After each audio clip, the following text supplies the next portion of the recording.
Bonjour à tous, je m'appelle Lucas, bienvenue sur ma chaîne YouTube Écran Noir où on parle des chefs-d'œuvre du cinéma et de la bande dessinée. Et aujourd'hui on va parler de mes trucs préférés du mois de juin 2019. J'ai un Facebook et un Twitter.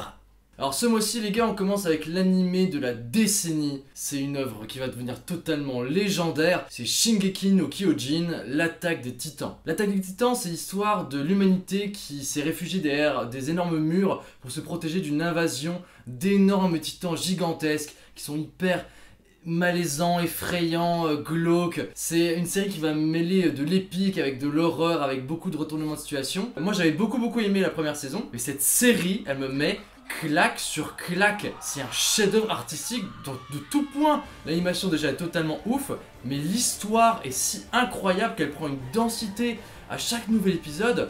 Vraiment tu te dis mais jusqu'où va aller l'auteur quoi. Et c'est cool qu'il se soit lancé là-dedans même s'il n'a pas un dessin exceptionnel.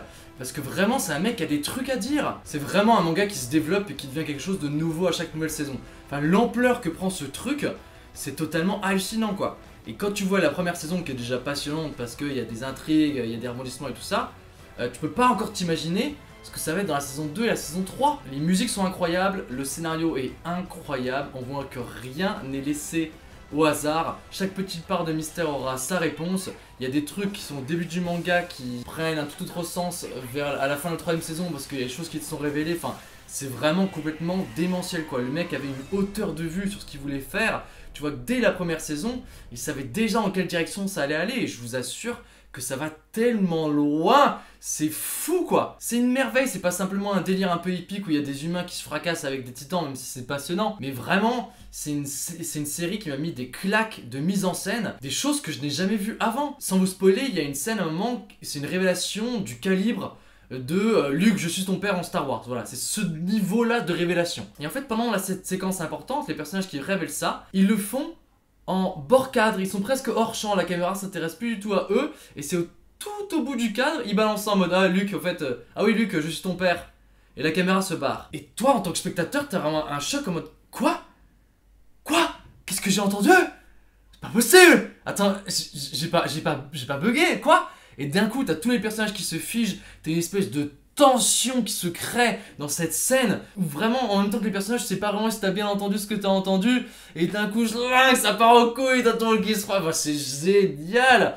Franchement, d'avoir le culot de donner à une révélation si importante une mise en scène si peu épique, si peu pleine de ce sentiment de waouh, ça te prend tellement à contre-pied et tu sais plus où te foutre quoi. L'auteur de cette série et les metteurs en scène, ils jouent parfaitement avec ce que tu attends, ce que tu sais comme information. Ils te distillent des miettes comme ça que tu récupères et d'un coup, à des moments donnés où eux ont parfaitement décidé, tu mets toutes les pièces du puzzle ensemble et là, il y a des trucs incroyables qui te sont révélés. C'est ouf à quel point cette série maîtrise sa mise en scène. Et pareil, j'utilise une autre révélation de ouf dans la troisième saison où en fait, en un épisode, on te révèle tout.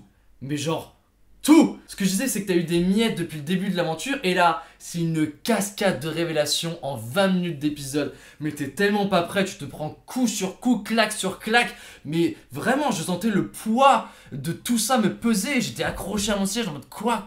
T'as même pas le temps de te remettre d'une information quand on balance une autre juste après. Enfin, vraiment, tu peux pas cligner des yeux dans cette série, tu peux pas cligner des yeux. C'est une série qui m'a mis du frisson! Le frisson, mais j'ai pas eu ça depuis longtemps. La charge d'Erwin, quand ils se mettent à gueuler et tout, mais t'es totalement avec eux. Enfin, il y a des moments épiques, des moments de stress, des moments de terreur, des moments de malaise, des moments de suspense. C'est l'anime de la décennie. Quelle chance vous avez si vous n'avez pas encore découvert ce truc là. Vous avez 3 saisons complètes à vous enfiler. C'est un anime de légende. C'est un truc, dans 20 ans, dans 30 ans, on parlera encore de Shingeki no Kyojin, l'attaque des titans.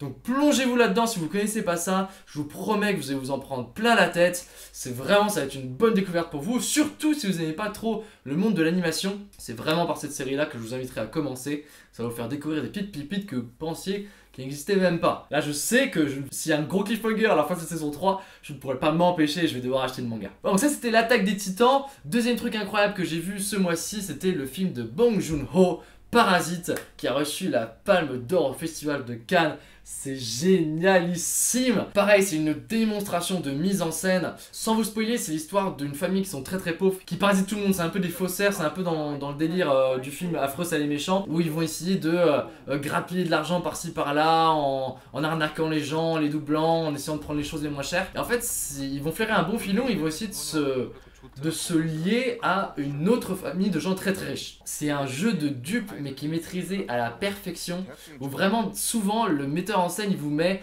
du point de vue de tel ou tel personnage, et quand il y a des gens par exemple la famille pauvre qui vont se mettre à jouer la comédie, le réalisateur il va vous placer du côté de la famille riche qui vont n'y voir que du feu, et c'est ça qui est très drôle parce que on comprend ce qui se joue, on comprend à quel point les gens sont dupés, et c'est un film qui va mélanger comédie, horreur, thriller, drame, enfin c'est ça qui est ouf dans ce film, c'est que tu passes du tout au tout, tu passes d'un genre à un autre en quelques minutes, et ça te met des grosses claques parce que ça va aussi, c'est des changements qui se font très rapidement, mais ça se fait avec une telle délicatesse et une telle maîtrise que vraiment c'est une espèce de melting pot ce film incroyable. C'est vraiment un grand 8, vous allez passer par plein de stades d'émotions différents. Et tout est maîtrisé, c'est drôle quand ça va être drôle parce que la mise en scène est drôle, c'est stressant quand ça va être stressant parce que la mise en scène est stressante. Je pense par exemple à un plan, on nous montre au fond du plan quelque chose d'important qui attire l'attention du regard, mais on voit deux pieds qui dépasse, deux pieds du personnage qui est dans une position très inconfortable, qui dépasse juste sur le bord du champ, et ça c'est vraiment bien foutu, c'est vraiment malin, enfin c'est... Je vous en dis pas plus, si vous connaissez pas le travail de Bong Joon-ho, vous allez vraiment avoir tous ses films,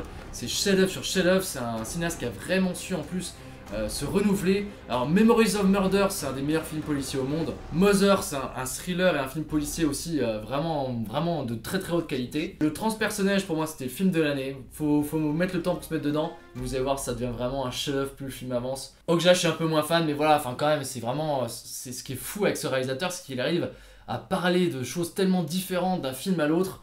The Host, c'est aussi un film de monstre avec un espèce de grosse créature qui kidnappe une gamine, enfin c'est génial, tout ce que ce mec a fait est vraiment top. À ne pas rater Bong Joon-ho et foncez voir Parasite, je vous assure que c'est un des meilleurs films de l'année. Moi c'est sûr qu'il va se retrouver dans mon top, peut-être même très haut dans mon top, ça on verra ça à la fin de l'année. Voilà, Parasite de Bong Joon-ho, chef-d'œuvre, il mérite entièrement sa palme d'or à Cannes. Dernière chose incroyable dont je vais vous parler ce mois-ci, c'est la série HBO Tchernobyl. Je suis trop deg parce que c'est une série qui est tellement bien écrite, c'est tellement bien foutu.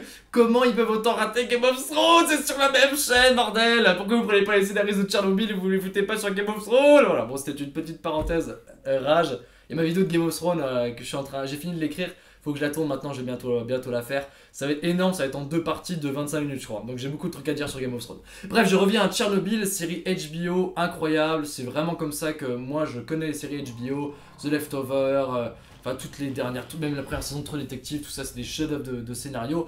Tchernobyl ça parle donc du cataclysme qui a été l'explosion du réacteur de Tchernobyl. Et c'est vraiment une série, pareil, qui a une, j'en reviens toujours, mais une mise en scène vraiment incroyable parce que la manière dont est représentée la radioactivité comme une espèce de truc insidieux qu'on ne voit pas, c'est vraiment hyper fort, hyper beau, c'est une série qui est bouleversante, ça surfe sur plusieurs genres. Et même parfois même de l'horreur épouvante parce que quand il y a les 3 mecs, les courageux mecs qui sont descendus sous le réacteur pour activer les pompes, ils sont dans le noir, ils ont juste leur lampe et ils faisaient leur détecteur de radioactivité qui fait la pluie s'avance dans le conduit et au bout d'un moment ça devient juste, il n'y a plus que ce son là et leur lumière bug à cause de la radioactivité, tout s'éteint, enfin voilà, il y a des très belles scènes presque d'épouvante. Et ce film, pardon, cette série de 5 épisodes ou 6 épisodes, je veux pas dire de conneries, je crois que c'est 5 épisodes de 1 heure, te montre bien à quel point il y avait de l'enjeu à ce moment-là. Si le réacteur avait continué à fondre et avait atteint les réserves d'eau en dessous, ça aurait créé une explosion et la radioactivité aurait rasé toute l'Europe une grosse partie de l'Europe de l'Est et rendu l'Europe de l'Ouest totalement inhabitable quoi. C'est fou de se rendre compte à quel point une erreur humaine peut provoquer une telle catastrophe et ça te montre aussi vraiment le danger du nucléaire, parce que déjà leur centrale était mal construite pour cause de profit, parce qu'ils voulaient rentabiliser ça, et en plus l'erreur est humaine, parce que ce sont des gens qui se sont lancés dans des tests sans aucune forme de sécurité, ou voilà. Et ça qui est bien, c'est qu'on passe assez vite sur l'erreur humaine pour se concentrer sur comment gérer les conséquences. Les acteurs sont ouf, le seul petit bémol c'est que quand tu les vois parler anglais au début, ça te fait un peu bizarre, tu te dis attends, on est quand même en Europe de l'Est. Voilà, bon, je comprends voilà, que pour trouver son public en Amérique, il faut utiliser des acteurs américains. Voilà, j'espère que vous arriverez à passer ça fait un petit peu bizarre les premières minutes. Après ça va, ça nous permet quand même de bien rentrer dans la série. Mais les personnages sont hyper intéressants. Tu te rends compte que tu dois beaucoup à tous ces pauvres gens, les mineurs et tout ça, qui se sont sacrifiés pour empêcher le réacteur de fuir encore plus. Et c'est ça qui est ouf, c'est que cette série te montre bien que l'impact de Tchernobyl ne pourra jamais être mesuré. Parce que t'as des pics de cancer, de typhoïde à droite à gauche.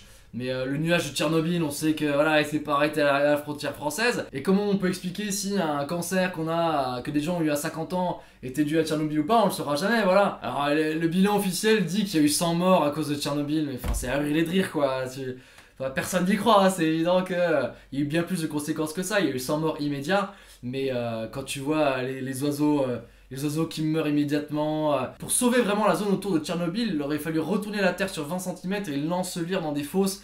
Enfin, un truc qui était absolument impossible quoi. Et c'est cool parce que cette série te montre aussi que ça marque le début de la chute de l'URSS. Parce qu'il y a tellement d'argent qui a dû être mis pour sauver Tchernobyl. 15 milliards je crois qui ont été nécessaires pour construire le dôme et tout ça. Ce que j'adore aussi dans cette série, c'est qu'on te montre comment les gens qui sont vraiment dans le système soviétique, ceux qui sont dans les plus hautes sphères de ce système-là, au début ils pensent que c'est juste un truc un petit peu banal, c'est vraiment bon, il y a eu un incident quoi. Et j'adore ce personnage je crois que c'est un haut secrétaire qui se rend sur place pour gérer la situation, qui réalise pas du tout au début. Et il pense en fait que c'est juste un outil pour une nouvelle joute politique en fait. Et quand il arrive sur place, il réalise petit à petit que non, la situation est vraiment grave et qu'il va falloir se bouger le cul quoi. Il y a des scènes très très belles, des trucs très très beaux, genre vous allez devoir vous sacrifier, on propose un salaire de misère pour le faire. Pourquoi on le ferait? Parce que ça doit être fait. Parce que si on le fait pas, c'est la catastrophe absolue. Et donc il faut qu'il y en ait qui s'y collent. Il faut qu'il y ait des gens qui fassent le choix de mourir pour en sauver des millions d'autres.